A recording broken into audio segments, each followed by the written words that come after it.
Podcast Cenavox, conectado com o mundo e ligado em você. Fatos que são destaques no Brasil e no mundo. A sua, a minha, a nossa voz. Uma produção do Senac São Bernardo do Campo, sob a coordenação do professor de locução Eduardo Moraes. A apresentação, Bruno Coelho e Cássio Gama. Olá, eu sou o Bruno Coelho. Olá, eu sou o Cássio Gama. Você que está ouvindo o nosso podcast, seja bem-vindo e bem-vinda. Essa é a primeira edição do podcast Cenavox, o podcast do Senac. Aqui, vamos conectar você ao mundo e às ideias mais relevantes do cenário nacional e internacional, discutindo os fatos mais relevantes da atualidade, com pessoas especialistas no assunto. Para contribuir para essa temática, convidamos ela, que é a professora titular do Programa de Pós-Graduação em Comunicação da UMESP, tem pós-doutorado pelo Programa de Pós-Graduação em Planejamento e Gestão do Território da UFABC, doutorado em Saúde Pública pela Universidade de São Paulo e mestrado em Comunicação pela Universidade Metodista. É jornalista com atuação na cobertura de temas como meio ambiente, mudanças climáticas, desastres e questões humanitárias.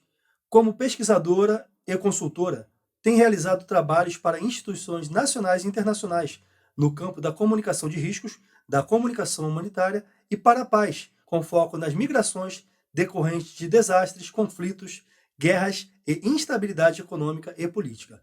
Tem estudado a conexão entre desastres, mudanças climáticas e crise humanitária. É líder do grupo de pesquisa Jornalismo Humanitário e Media Interventions, Silene Victor. Seja bem-vinda. Pode completar sua apresentação, por gentileza? Muito obrigada, Bruno e Cássio, pelo convite. Acho que nem precisava falar, todo esse resumo. Eu me apresento geralmente como professora titular da Universidade Metodista de São Paulo e como orientadora de mestrado e doutorado na área de comunicação e jornalismo humanitário e media interventions, e como jornalista cobrindo as temáticas humanitárias, especialmente a migração forçada por desastres, conflitos e mudanças climáticas. Então, acho que fica mais breve assim essa apresentação. Prazer tê-la conosco. Muito obrigado por ter aceito o nosso convite. O Cássio fez um breve relato, bem breve mesmo, da sua história. A gente gostaria que você contasse um pouco mais da sua atuação no cenário pós-guerra, dos países que você visitou e das suas experiências. Então, muitas vezes, assim, as pessoas me associam a cenário ou de guerra, meu trabalho, a cenário de guerras ou mesmo pós-guerra.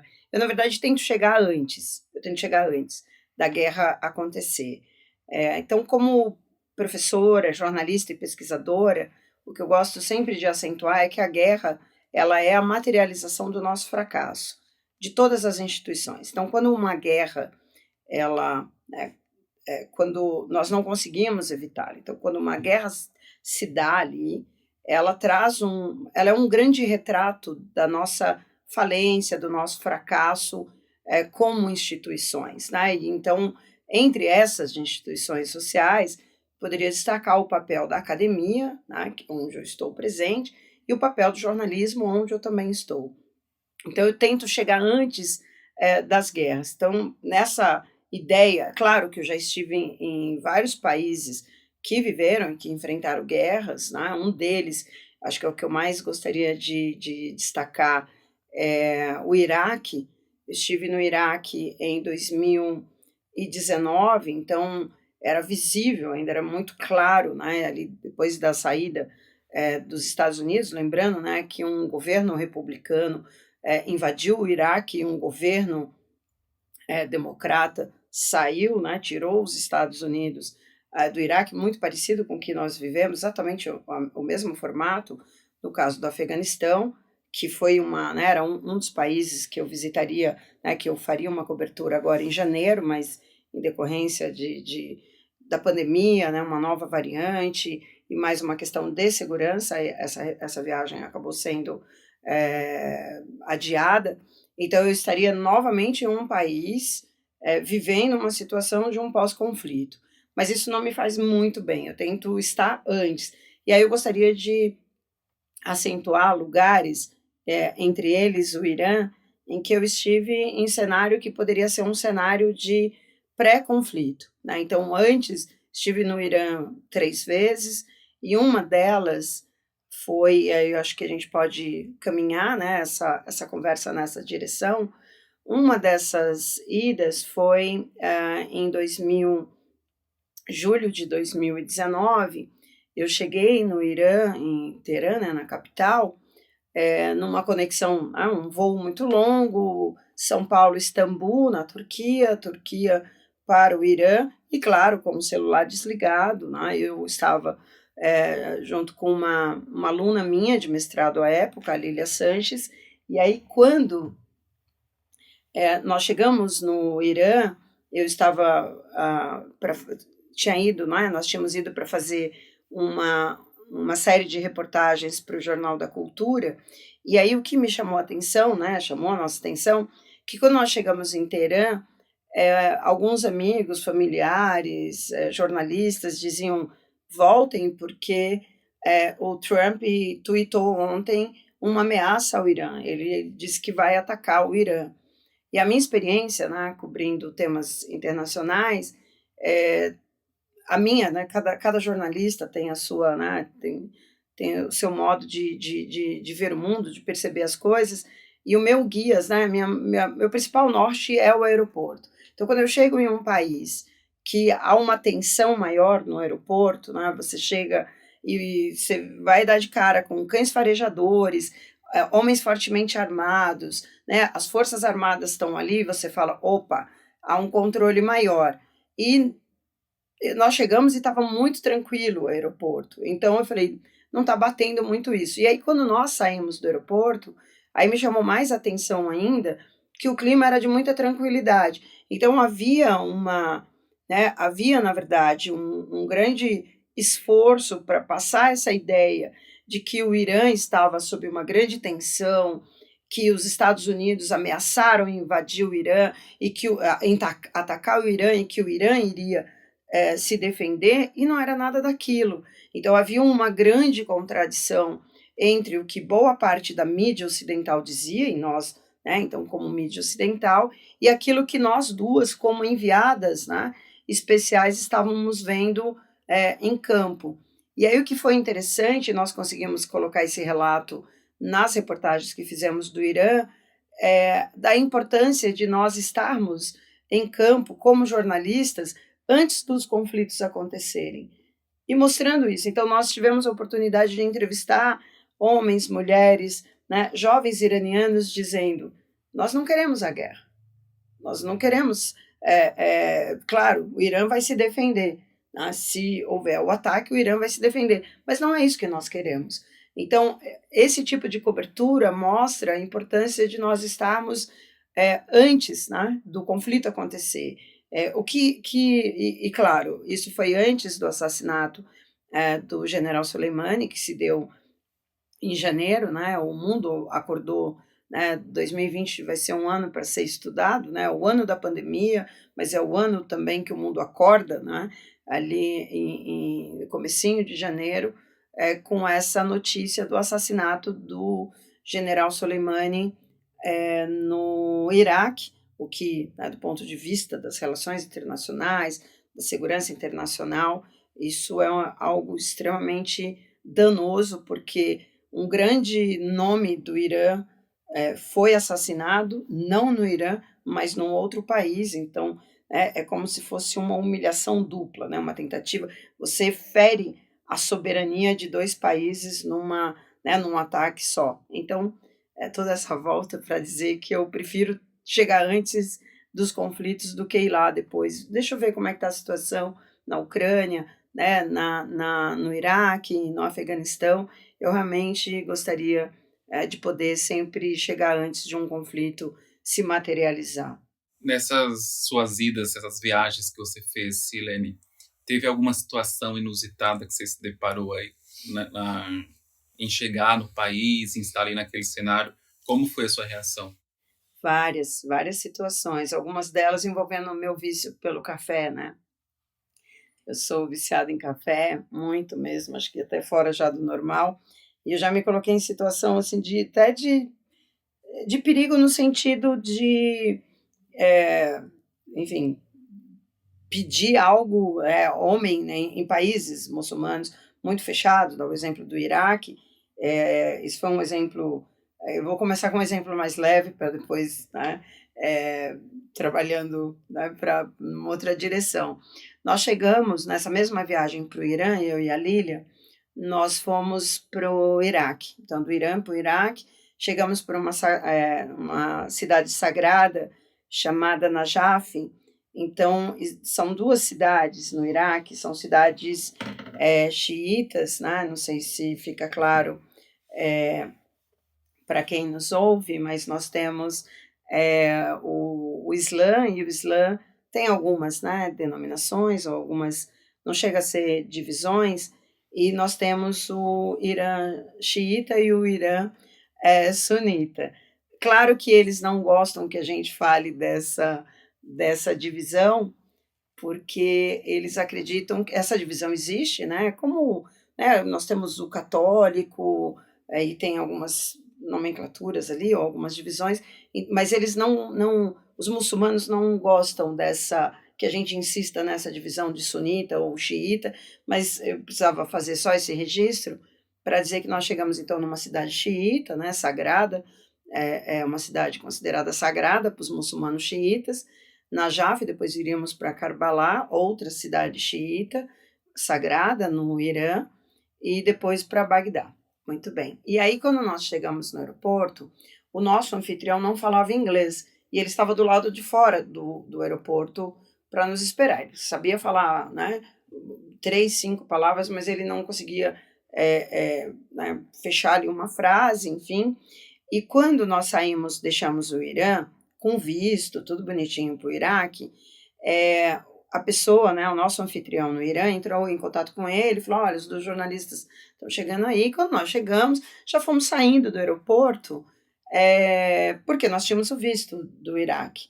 E aí né, a polícia ali da fronteira, ali da segurança do aeroporto, falou, onde vocês estão indo? Né? Falou, nós temos o visto. Ele falou, não, você tem de ir ali no balcão, tirar uma autorização. Então, mas a gente tem um visto, tá bom. A gente foi lá, nós pagamos uma taxa pequena e tal, beleza, vamos lá de novo. O cara falou, não, vocês não vão sair, tem de falar lá e tal. Fomos lá para um balcão e os caras não nos atendiam. Nós fomos ali em pé e meia hora, 1 hora, 2 horas, e ali deu o meu limite do café. E eu falei para a Lília, eu não estou aguentando, eu quero sair do aeroporto, eu preciso tomar um café e tal. E a gente esperando, e eles explicaram, né? E eu já falo um pouco desse apuro, que foi, para onde vocês estão indo? Qual o hotel? Nós falamos, não sabemos. E eu não viajo assim, a gente não viaja assim. Não é porque, como jornalista, qualquer pessoa, ninguém viaja sem ter um hotel e tudo. Eu falei, não, mas o nosso anfitrião está lá fora. E aí ele, né, uma força lá da segurança falou, mas qual o nome dele? Quem é ele? Eu falei, nós não sabemos, é o nosso anfitrião no Irã, nos deu contato com essa pessoa aqui. E nós ligávamos para essa pessoa, e ele falava, good, né? E a gente falava, por favor, né? Nós estamos... Ele, good, Brasil, yeah? Brasil, brasileira, good. E foi me dando um desespero, porque e agora? E aí nós colocamos pedimos para que eles falassem, né, com a pessoa que nos esperava lá fora, e eles não quiseram falar, e a gente ficou naquela situação. Aeroporto, todo mundo sabe, você sai do aeroporto, ou você entra quando você vai embarcar. O nosso anfitrião, como não falava inglês, a gente não conseguia saber o que estava se passando. Aí, conversando, né, em inglês, claro, com a segurança, e aí eles falaram, olha, vocês estão no Iraque, né? Você sabe o que é o Iraque? Você pode sair daqui, vocês podem ser sequestradas. E foi interessante, né? Um povo caloroso, um povo que nos recebeu muito bem, mas quando você está na área ali de segurança, envolve polícia, envolve forças armadas, seja o que for, o que os caras menos querem é que você dê trabalho, né? Eles vão, vai dar trabalho pra gente, vai sair, vai ser sequestrado. E aí a gente ficou ali esperando, e aí eu vi um cara cheio de medalha, né, tomando alguma coisa, que eu falei, gente, ele tá tomando café. E no Oriente Médio se toma muito chá, porque o Oriente Médio fica na Ásia, né, é uma parte do continente asiático. E o asiático é a cultura dele, né, o asiático toma muito chá. E aí, mas eu vi que era café, e eu falei, o que ele tá tomando, né? E ele falou, ele quem? Eu falei, aquele senhor ali, tá tomando o quê? E o soldado olhou para mim e falou, você tá perguntando que o general tá bebendo? E eu falei, isso, Só o que o que eu... general. Só o general. Você Isso, tá doida, né? né? Você tá doida? Você Ainda tá você doida, tá? né? Ainda Onde tem você a tá? questão da cultura, né? A questão da mulher, como é vista. Mulher, isso. E aí eu falei, nossa, café. Ele falou, mas por que você está perguntando? E aí a Lilian, né, falou, meu Deus, Silene, o que você está fazendo, né? E aí o cara olhou assim meio tipo, que maluca, né? Que loucura isso. Mas daqui a pouco, quando a gente vê, vem um soldado lá com duas xícaras de café, né? Foram comprar café pra gente. Então, ao mesmo tempo, foi um apuro ali de falar, meu Deus, né? Mas foi um apuro que mescla uma questão engraçada da questão da cultura, meu vício pelo café, e ao mesmo tempo uma questão relacionado à segurança, né? E fronteira, né? Isso não era fronteira, né? País, uma cidade vizinha ali do Irã, mas a gente chegou não por terra, chegamos pelo céu, né? Pelo voo, mas essa diferença de cultura que a gente já começou a perceber ali um pouco, né? Aí depois eles liberaram a entrada do nosso anfitrião, que também era, acho que uma pessoa lá conhecida, entrou e foi tudo bem. Isso foi uma questão. Em Bagdá também nós vivemos uma situação, nós fomos levadas para um hotel dentro da Zona Verde. Zona Verde, se vocês assistirem um filme sobre o assassinato do Sérgio Vieira de Mello, que foi um diplomata brasileiro, ele foi representante, né, do secretário-geral da ONU à época, o Kofi Annan, e o Sérgio Vieira de Mello foi assassinado no Iraque, mas se vocês assistirem ao documentário que está no Netflix, ou procurarem matérias da época, se falava muito na Zona Verde. A Zona Verde em Bagdá é uma zona protegida, então onde ficam as embaixadas, onde ficam os consulados, as agências da ONU, a própria, né, o escritório da ONU lá em Bagdá. E aí nós ficamos hospedados no hotel na Zona Verde. E, claro, para nós não é interessante, como jornalista, ficarmos isolados Tá vendo ali. nada, né? E aí esse anfitrião, depois que ele nos levou, nós fizemos Najaf, depois Karbala, alguns dias, e depois de alguns dias, nessas duas cidades, pegamos o carro, né, com esse anfitrião e fomos para Bagdá. E em Bagdá, nesse local, ele, então, como ele não falava inglês, aí ele falou na recepção do hotel, por favor, explique para elas que elas não podem deixar o hotel, né, ficar aqui na Zona Verde. E aí a moça, né, a recepcionista, falou, ele está dizendo para vocês não saírem do hotel. E a gente, tá bom. E aí o nosso anfitrião foi embora, a gente deixou as coisas no hotel, né, dentro do quarto, pegamos e, claro, não pegamos equipamento, nada, e fomos para a rua. E aí você vê, de fato, né, muita parte na estrada a gente já tinha percebido as marcas da destruição da guerra, né, da invasão dos Estados Unidos naquele país, né, essa ideia de achar que o modelo ocidental de democracia para nós é muito cara, ela é muito valiosa, mas essa ideia de você levar os ideais do Ocidente para países como o Iraque, como o Afeganistão, são países, são valores tribais, né? São outros valores, e isso não significa dizer que eles são mais ou menos do que a gente. Né? Dentro dessa experiência que você contou, dessa sua percepção, isso é parte do que motiva esses países ocidentais a quererem impor seus costumes e acaba gerando a motivação das guerras? Ou vai um pouco mais além? Tem um monte, né? Assim, é muito difícil. Nós, geralmente, quando discutimos as causas das guerras, nós falamos das causas do primeiro andar ou do térreo. Nós falamos do térreo. Né? Nós precisamos descer lá para o subsolo e realmente dar uma olhada na raiz das causas. Mas as causas, claro, não há dúvida que existe, você fala, né, antigamente se falava de globalização, a gente nem usa mais essa palavra, a gente falava em globalização. Globalização a partir de qual perspectiva? Então nós temos um mundo plural, é verdade? É mesmo? Será? Não. Então nós temos um olhar muito arrogante no Ocidente, O Ocidente ele é muito arrogante. E essa ideia da democracia, e eu sempre vou dizer, eu vou defender até o fim da minha vida, eu vou defender a democracia. Mas vou defender a democracia no meu país, né? Eu vou defender os direitos humanos aqui, em qualquer parte do mundo. Mas eu não posso entender que a nossa forma de governar, que o nosso nosso modelo de civilização, né, que tudo isso seja superior a um outro modelo. São diferentes, não são superiores nem inferiores. Então, não há dúvida que muitos conflitos e guerras passam por esse choque, né, e por essa imposição.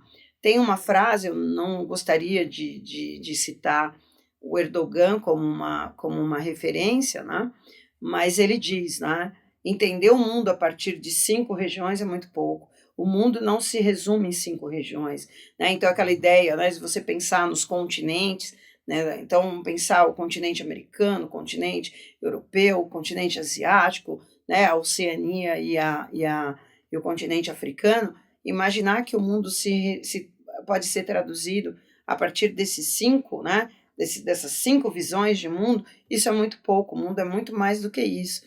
A ONU tem 193 Estados-membros, mas nós devemos ter um pouco mais de 206, 210 países ou estados, né? Isso não significa uma grande diferença, não é isso. Mas será que quando nós falamos no mundo, nós estamos realmente falando do mundo? Nós estamos falando do Iêmen, estamos falando do Iraque, nós estamos falando do Sudão do Sul, nós estamos falando de Angola, estamos falando mesmo aqui da Nicarágua, de Cuba, né, do Equador, estamos falando mesmo, né? Não, nós estamos falando de parte do mundo. Então, muitos conflitos se dão, e os conflitos, para eles acontecerem, é necessário que exista um apoio em relação àquele que está perpetrando o conflito. Então, imaginar, bom, os Estados Unidos vão invadir o Afeganistão e ficaram lá por 20 anos. O que eles fizeram ao longo de 20 anos? E por que faliu? Por que quebrou? Por que aquela invasão... Primeiro que nenhuma invasão pode dar certo, né? Se invadirem a nossa casa, se invadirem o nosso país, já não tem como dar certo. Invasão não tem como dar certo, né? Então não é um trabalho conjunto. Imposição de vontade. Né? Exatamente. Então, os Estados Unidos invadiram o Afeganistão, ficaram lá por 20 anos. O que eles tentaram levar para lá? Não se muda uma cultura. Não se muda uma cultura desta forma. Então, aquele próprio entendimento, né? Não, porque nós somos todos iguais. Não, não somos todos iguais. A grande sacada do mundo hoje, e isso passa, né, pelo jornalismo, não sou estudiosa de relações internacionais, mas o que passa pelo jornalismo é o próprio entendimento da diferença. Então, são meios diferentes. Eu estou defendendo um Estado opressor? Não estou. Eu estou defendendo, né, olha, a mulher deve ou não usar hijab, deve ou não usar abaia, burca, seja o que for. Quem sou eu na fila do pão, né, dessa discussão? Eu não moro lá. Por que nós estamos falando e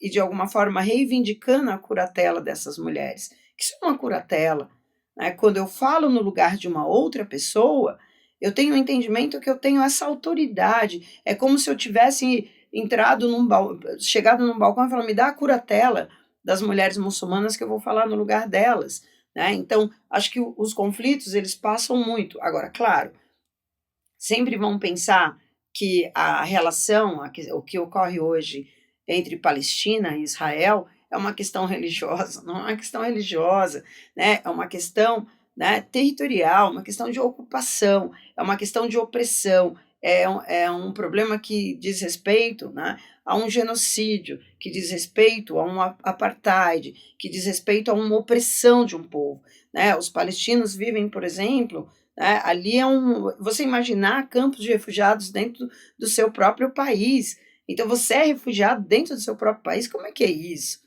Né? Como é que é isso? Então, né, quando o Israel matou a queima-roupa, a jornalista Shireen Abu, isso é um grande exemplo. Ela não estava cobrindo um conflito, ela estava cobrindo campo de refugiados. Eu nunca estive, né, na Palestina, mas eu cubro campos de refugiados palestinos no Líbano.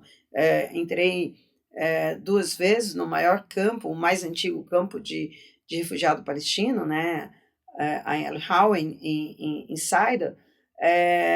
Aí você é refugiado palestino no Líbano, agora você é refugiado palestino dentro do seu próprio país. Então, se o mundo realmente, né, esse mundo não existe, né, existe, na verdade, uma força, né, política, né, uma força de segurança, existe um olhar. Então, né, até destaco aqui o trabalho que o meu grupo de pesquisa foi convidado, né, o Journalism Humanitarian e Media Interventions, nós fomos convidados para participar de um evento, que é uma série de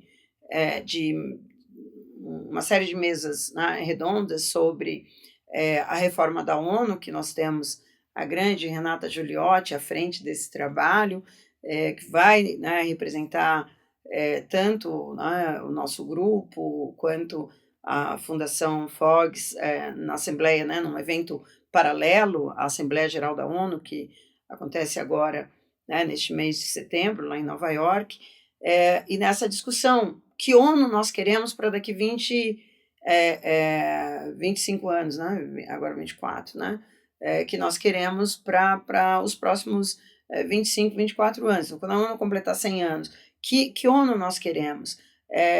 Quando nós falamos em multilateralismo, o que nós esperamos? Como que essas instituições, usando aí uma expressão, né, vocês que estudam devem ter estudado um pouco o Zygmunt Bauman, ele vai dizer, essas instituições elas foram criadas para evitar que nós vivêssemos o que nós estamos vivendo e, no fim, elas estão com uma trinca, né? Elas estão com uma rachadura.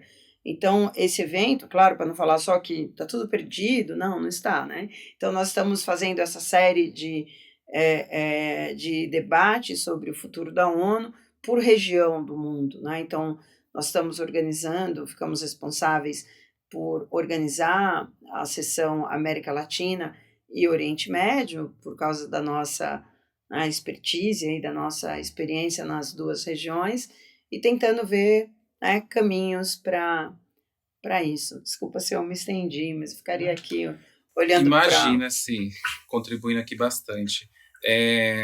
Uma pergunta, né, que te motivou a ingressar nessa área e o que te motiva depois a continuar fazendo esse trabalho, né?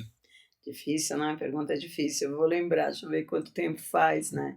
Eu tenho um amigo, né, que ele acha que eu estudo demais, né? E que eu só estudo... É só pós-doutoranda. Mas eu sou assim desde pequenininha, desde pequena, é incrível. Minha relação com os livros, né, sempre foi assim. E eu me lembro que o primeiro livro, assim, que eu... na escola, enfim, que eu ficava com ele para cima e para baixo, era um livro de geografia. E me encantavam as montanhas, os Alpes, eu achava aquilo, né, fenomenal, assim. E aí eu me lembro em 95, cara, quantos anos eu tinha? Não consigo fazer muitas contas, mas 20 e pouco, né? Eu ganhei uma bolsa do Instituto Goethe, eu estudava alemão aqui em São Paulo, e aí eu fui estudar alemão numa cidade muito bonitinha chamada Brinnen-Chiemsee, né? Uma cidadezinha ali às margens do rio Chiemsee, que era no sul da Alemanha, próximo a Rosenheim, dava para ir até a Áustria de trem, e foi incrível porque logo quando eu cheguei na cidade, a primeira coisa que me chamou a atenção é que eu estava na região ali das montanhas, dos Alpes, e aquilo mexeu muito comigo. Tinha sido a minha primeira viagem internacional, e eu acho que aquela... e me conectou muito, né? E vejam vocês que o meu pós-doutorado foi em planejamento e gestão territorial. Eu vejo o território como, né, o território ele é o palco de tudo, né? E eu acho que conhecer os territórios não nos gabarita, não nos autoriza a falar sobre eles ou sobre quem os habita com arrogância ou como somos donos da verdade, sabemos tudo, mas minimamente nos coloca com o pé no chão. Então, se um dia eu falar, né, sobre alguma coisa do Irã, minimamente, não estou dizendo que você lê jornal, a gente ler jornal, acompanhar, não te... Sim, nós temos de conversar, todo mundo tem direito, né? De falar, de opinar, mas eu como estudiosa, eu como jornalista, né, como pesquisadora, como jornalista, é importante que eu conheça os lugares sobre os quais, né, eu falo ou minimamente investigo. Mas eu penso que talvez o meu DNA de migrante, né, eu sou migrante nordestina, minha família migrou não por causa da seca, mas migrou por causa da ciência, eu costumo dizer. E a vida, ela tem ela tem né, é como um sistema, né? Se você abrir aquele computador ali, um sistema que as coisas vão se conectando. Então, o fato de eu ter sido, por exemplo, eu ter migrado, é o meu sono quando eu falo por causa da migração.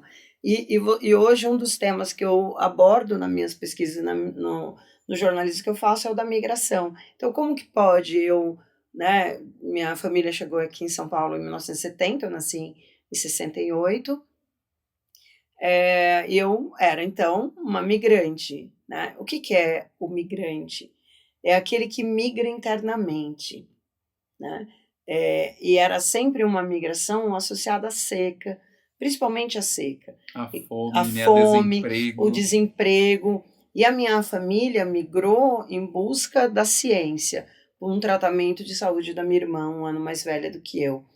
E depois eu me tornei jornalista de ciência, presidente... Que até hoje essas regiões sofrem, até hoje, né? Saúde, Cássio, até tem que hoje. Buscar em outras cidades, né? Até hoje você tem isso, né? As famílias migram, né? Para buscar tratamento médico, qualidade de vida, etc. E isso, imagina, né? 52 anos atrás, quando eu cheguei aqui. E aí o interessante é isso. Aí mais tarde eu virei, né? Me tornei jornalista de ciência. E mais tarde jornalista cobrindo a questão migratória internamente, mas também além das fronteiras. Então eu acho que a vida da gente tem essas, né, que a gente não sabe agora, Sim. vai saber lá na frente, né, essas conexões que são muito preciosas. Aproveitando que você falou um pouquinho da sua história, do seu início, do seu ingresso, da sua vinda para São Paulo, a tua vida teve uma mudança desde muito cedo, né? Essa questão muito andarilha, parte daí. Fala um pouco mais das suas inspirações, suas referências, quais são? Tanto na vida pessoal quanto profissional. Ai, pois é, pergunta muito boa. Eu sou caçula, né? Por isso que eu sou assim. Família de quantos? Eu sou caçula de 13. Eu sou a 13ª, a 7ª mulher, então são 7 mulheres, 6 homens.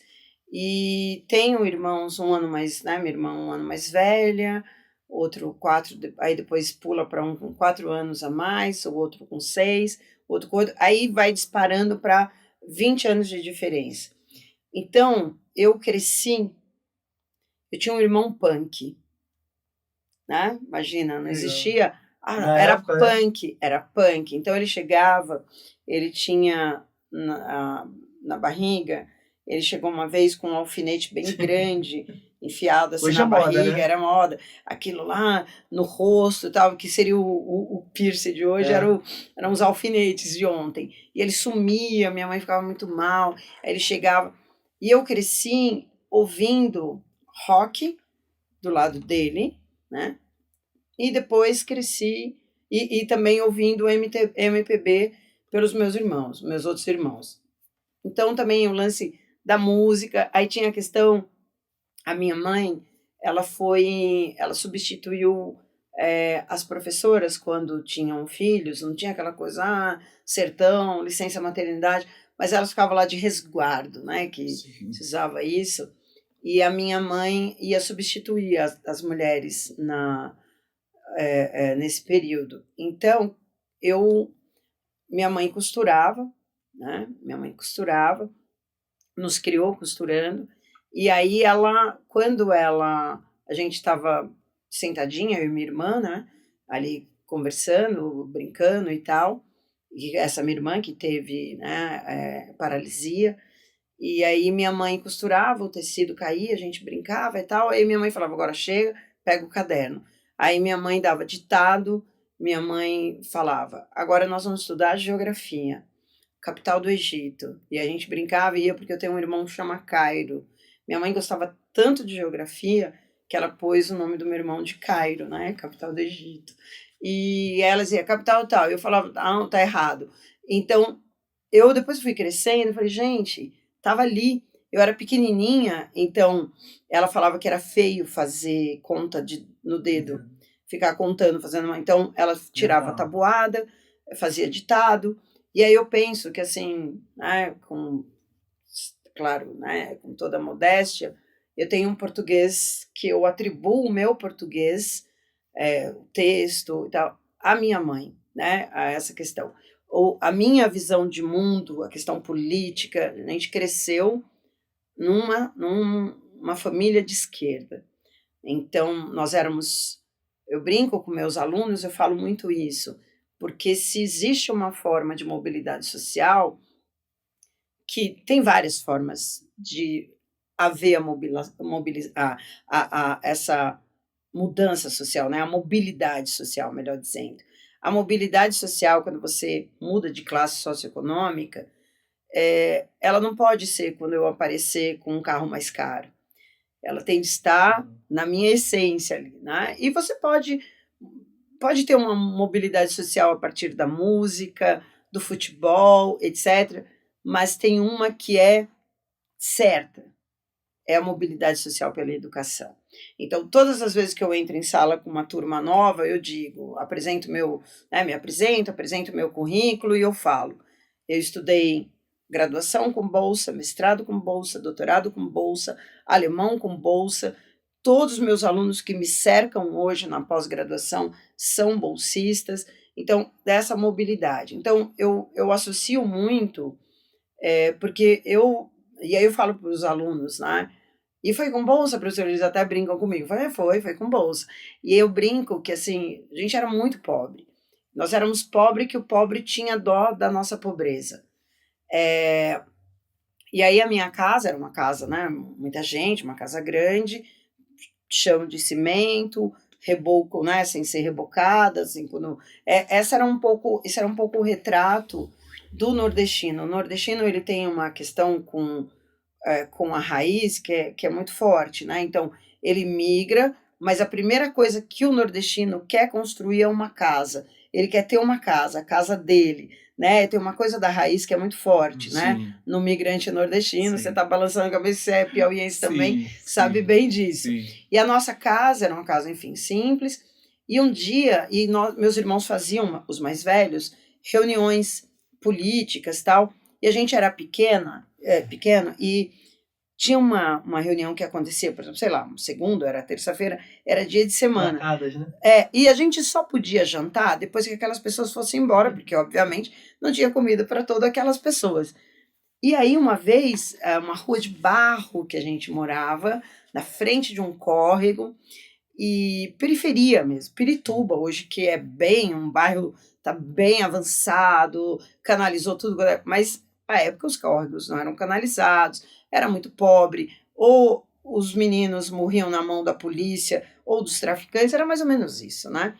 E aí, aquele dia, a rua estava muito movimentada e a gente ficava, E aí, meus irmãos mais velhos, que não eram mais velhos do que eu, mas não podiam estar dentro da sala naquela reunião, diziam, olha, vem ver ele, olha aqui e tal. E a gente falava, gente, de quem eles estão falando e tal. Eu nunca entendi, eu falei, tá bom, não sei quem é, eu deveria ter 8 anos, 10 talvez. Era o Luiz Carlos Prestes, né, que tinha estado, né, na sala da minha casa com os meus irmãos, com os vizinhos ali discutindo, e depois, né, o Roger Ferreira, pessoas ali mais tarde, né, envolvidas ali na criação do PDT, né, o Luiz Carlos Prestes, que todos conhecem, né, conhecem por ter estudado a coluna Prestes, né, e ali eu cresci nesse ambiente. Eu acho que esse ambiente definiu, né, a menina que eu me tornaria, né? Eu me lembro quando eu era popular na escola, e você ser pobre e popular na escola Você tem de pensar, por quê, né? Eles achavam que eu era inteligente demais.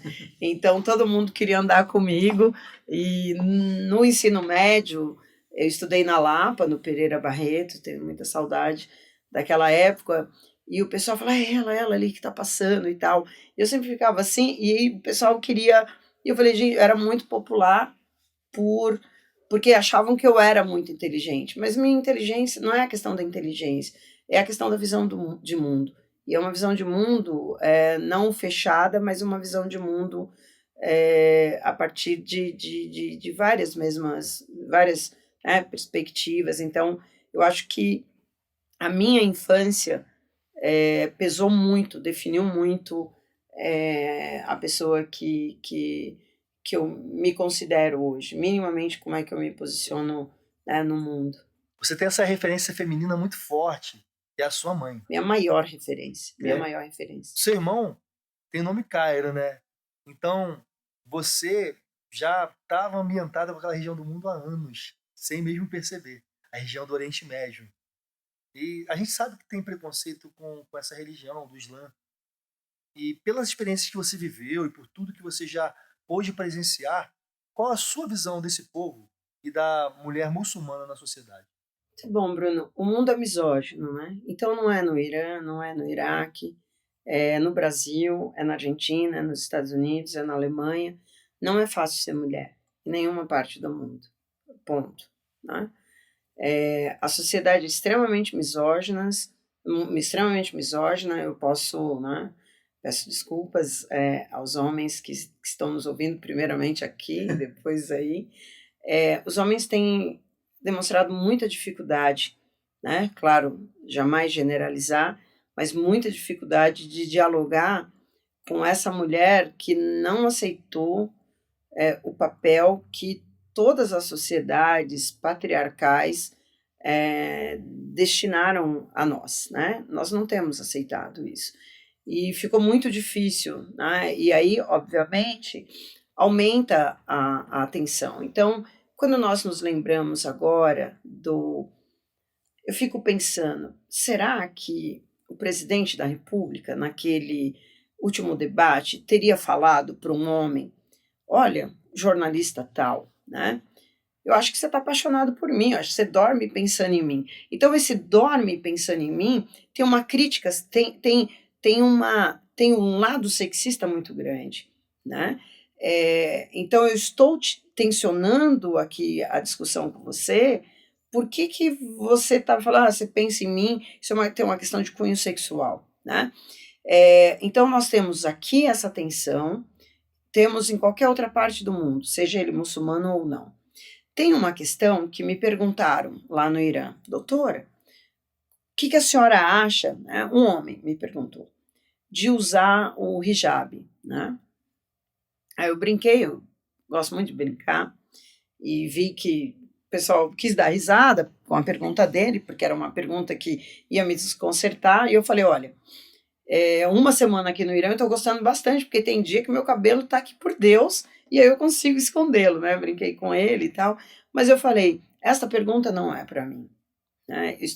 Vou ficar 40 dias no Irã, mas não vou morar no Irã, né? Então essa pergunta tem que ser feita para as mulheres muçulmanas, e a resposta tem que ser delas.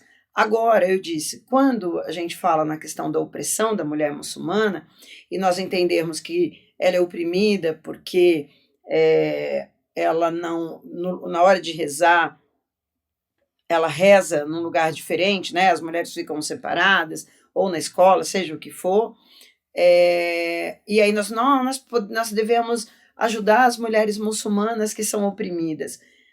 Eu e a Renata estivemos com uma pesquisadora, né? Renatinha Giuliotti, para quem está nos ouvindo. Nós estivemos com uma pesquisadora europeia esses dias, né? Há uma semana mais ou menos, e ela falou para nós que ela ficou um pouco espantada de ver a quantidade de mulheres com procedimentos estéticos, né? E que está virando uma aberração, né? Botox, preenchimento, exatamente. Harmonização. Exato, harmonização e tal. E aí eu te falo, quer pressão maior do que essa?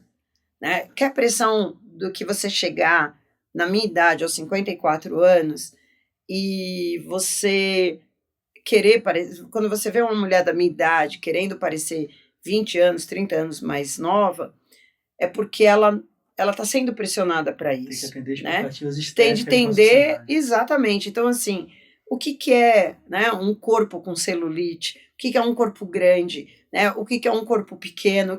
Então, assim, essa pressão que nós vivemos hoje, ou a ideia de, se você ficar na frente do meu condomínio, de cada 10 carros que saírem num domingo dali da garagem, né, de cada 10, 11 vão ser dirigidos por um homem. Né? Ainda que o carro seja, inclusive, pago pela mulher. Então, assim, só para resumir, que o mundo é misógino. O mundo é misógino, não é só nisso. Tá? Eu, como pesquisadora, vou ser questionada porque que eu trabalho muito. Se eu não trabalhasse muito, nossa, ela depende de um homem. Se eu dependo de um homem, eu sou questionada.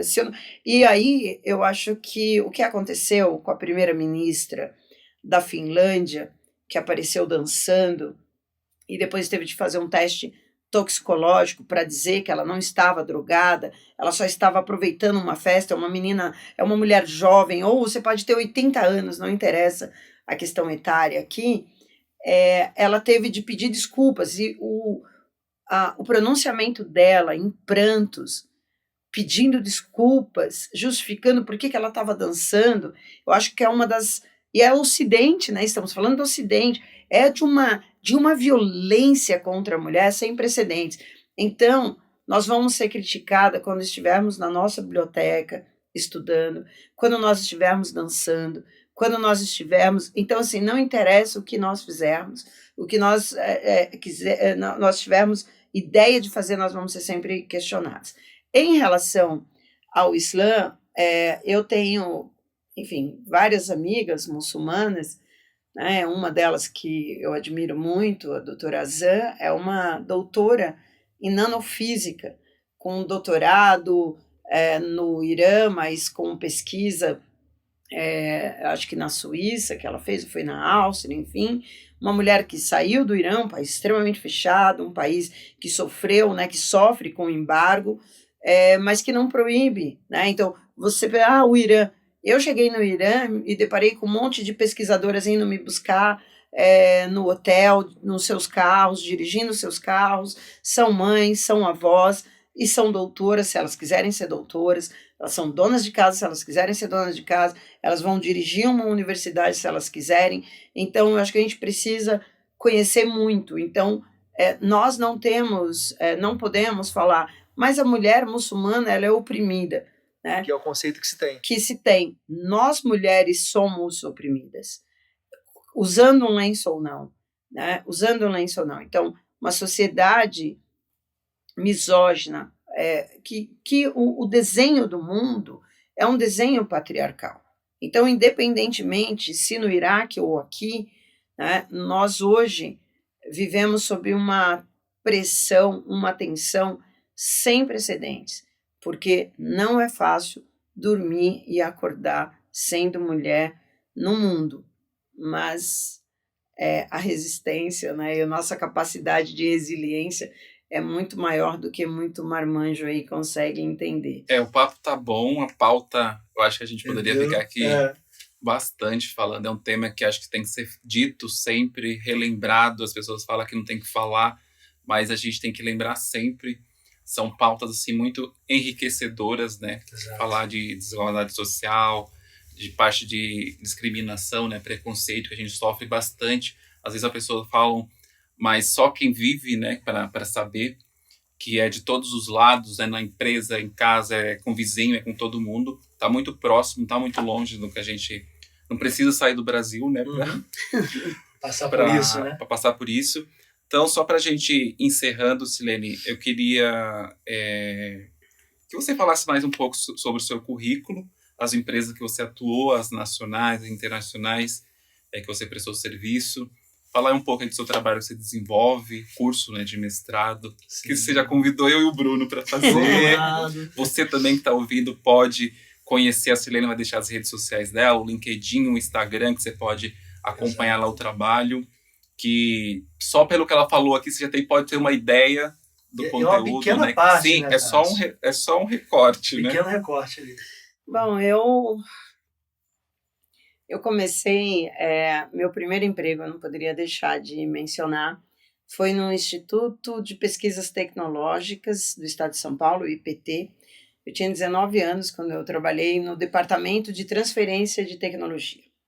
Isso era 1988, 88, eu faria 20 anos no meio do ano. Comecei com 19 no começo do ano, isso mesmo. E olha só que incrível, né? O meu chefe chamava Vinícius e ele era geólogo. E aí eu estava lá em 88, e em 91 eu vi um evento na USP que era sobre escorregamento de massa, né? Um termo técnico para deslizamento de terra, desastres geológicos e tal.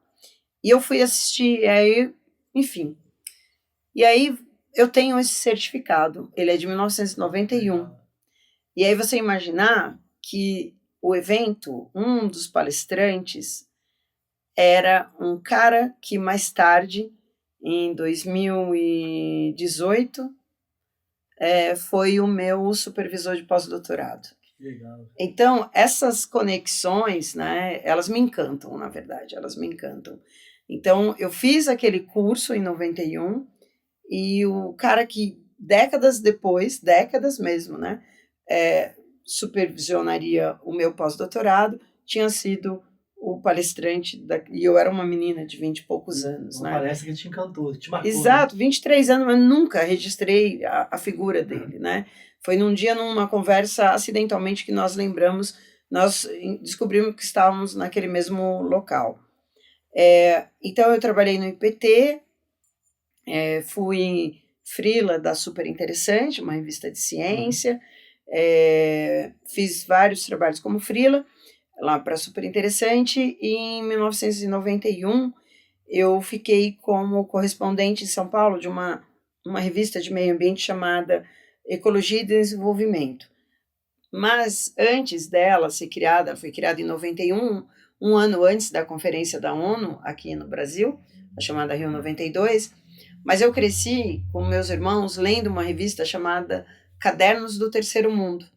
E eu virei jornalista daquela revista, que era a revista que eu fazia os trabalhos da escola. Legal. Isso foi para mim também muito mágico. Aí depois dessa revista, desse trabalho como correspondente, eu fui fazer uma matéria, eu fiz um especial com duas jornalistas da BBC, uma delas faleceu num desastre, que foi a esposa, a Lucy, não vou lembrar o sobrenome dela, que era esposa do Herbert Viana e morreu, né, naquele, enfim, aquele desastre.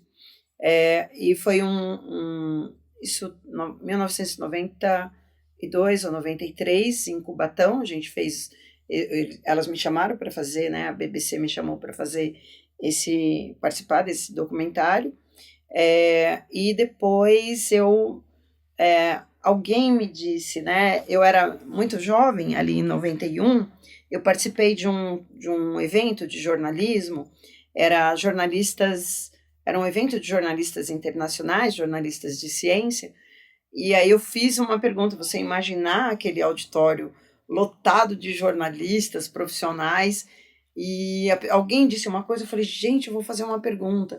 E aí a assessora de imprensa da CETESB, à época, né, companhia do Estado de São Paulo, né, da Companhia de Desenvolvimento Ambiental de São Paulo, a Renata, chama Renata também, Renata, ela disse, Silene, você tem coragem de fazer uma pergunta? Eu falei, eu vou lá no microfone. E aquilo, assim, ficou todo mundo encantado, porque eu era uma menina, né, uma jovem jornalista ali, e aí veio um monte de gente conversar, nossa, que coragem que você fez a pergunta, imagina, eu tinha 23 anos, né, e era um evento internacional. E aí depois dali o pessoal, aí a própria Renata, ela estava fazendo mestrado na Metodista com o professor Wilson da Costa Bueno, e ela falou, você precisa conhecer o Wilson e você precisa fazer mestrado. E aí eu fui, conversei com o Wilson, e aí ele foi também o meu orientador. E aí, quando eu terminei o mestrado, comecei o mestrado em 93, terminei em 95, em 95 eu fui convidada para dar aula na própria Universidade Metodista, substituindo um professor que tinha entrado em licença para fazer o pós-doutorado, né? E também na Unixul. E aí foi. Então, comecei na Universidade Metodista em 95, mesmo ano dessa outra universidade, Cruzeiro do Sul. Depois eu fui em São Marcos, uma universidade maravilhosa, uma pena que fechou, quebrou, ali no final dos anos, já no começo do ano 2000, era aqui no Ipiranga. Depois, Universidade Franca, a Faculdade Municipal de Osasco, que eu coordenei o curso, e Uninove, depois Casper Líbero, e agora a Universidade Metodista de São Paulo, a Faculdade Paulus de Comunicação e a FGV, Escola de Direito, agora em outubro. Então, a minha trajetória. E quando eu tenho tempo livre, eu ponho roupa no varal, cuido dos meus gatos, cuido das minhas orquídeas, tenho 16 orquídeas floridas, todas muito floridas, recebo visitas em casa, os amigos, e tenho uma vida normal. Deixa suas redes sociais, quem quiser te procurar, quem quiser fazer o curso de mestrado. É isso. Doutorado também. Doutorado também, pois é. Lembrando, né, dessa mobilidade social que a educação permite, não é só essa questão, né, da mobilidade social, para mudar de classe social, não é isso, né? Mas o que o estudo, né, possibilita. Então, eu vou deixar, né, Silene Victor, tem um Czinho mudo aí, então, no LinkedIn, no Instagram, no Facebook, eu estou como Silene Victor, é fácil de me achar, e bem-vindos e bem-vindas, espero que eu consiga formar mais mestres e doutores no país, principalmente mulheres, meninas, e principalmente vindo de territórios de vulnerabilidade social. Isso. Só agradecer, né, Bruno? Isso. Só agradecer. Muito obrigado, Silene, pela Mais participação. Muito obrigado. Você que está ouvindo a gente, esse podcast vai estar disponível no seu plataforma de vídeo favorita. Isso. Nas plataformas de áudio, nas tocadoras, nas principais, né, tocadoras Também estaremos de lá. áudio, estaremos lá, é só procurar. E deixa seu comentário aqui, curte, comenta, né, compartilha. É um tema muito interessante, vale a pena a gente se aprofundar. Quem está aí estudando relações internacionais, quer saber um pouco mais, jornalismo internacional, é muito interessante. Deixa suas considerações, Bruno. Pode fazer o seguinte também, né? Vai lá, printa, dá um print de tela onde você está ouvindo esse podcast agora, marca o @, da Silene, marca o nosso @ também. E, poxa, será um prazer a gente até repostar sua postagem. Então, agradeço mais uma vez, Silene, muito obrigado pelo carinho conosco, não só por receber o convite, mas pela amizade. Agradecer a Renatinha também. Se puder depois também falar um pouco da Renata, onde o pessoal pode encontrá-la, coisa do tipo, a gente agradece também. Agradecer o pessoal da Lumen Studio, que você deu espaço pra gente aqui, Caio Schmidt, muito obrigado, sabe que a gente está aí junto. Valeu mesmo. E é isso. Gente, obrigada. Bom, a Renata Giuliotti, que é uma das minhas pesquisadoras, eu já ia quase soltando aqui uma predileta, mas são todos e todas prediletas, né? Imagina, me enforcam, né?